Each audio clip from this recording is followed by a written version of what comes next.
Good morning, Mo'av Abotai. Be'ezrat Hashem, Mincha is going to be 4:25. Please be on time.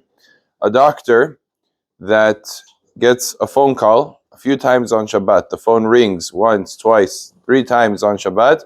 He should pick up the phone. And the reason is because it could very well be that someone's calling for a matter that is pikuach nefesh, or at least safek, maybe a doubt of pikuach nefesh. And therefore, if the doctor just says, no, it's Shabbat, I'm not going to pick it up, he might be potentially causing a person to endanger his life, and therefore he should pick it up, unless he knows that there's some nudnik in his family that always calls him. Sometimes that happens, that the person always just calls, and maybe it's a not religious member of the family and doesn't really care too much. But in a normal circumstance, a doctor that gets a phone call a few times, he should go ahead and he should pick it up in order to avoid the danger. And if he picks it up and it wasn't pikuach nefesh, he didn't do anything wrong.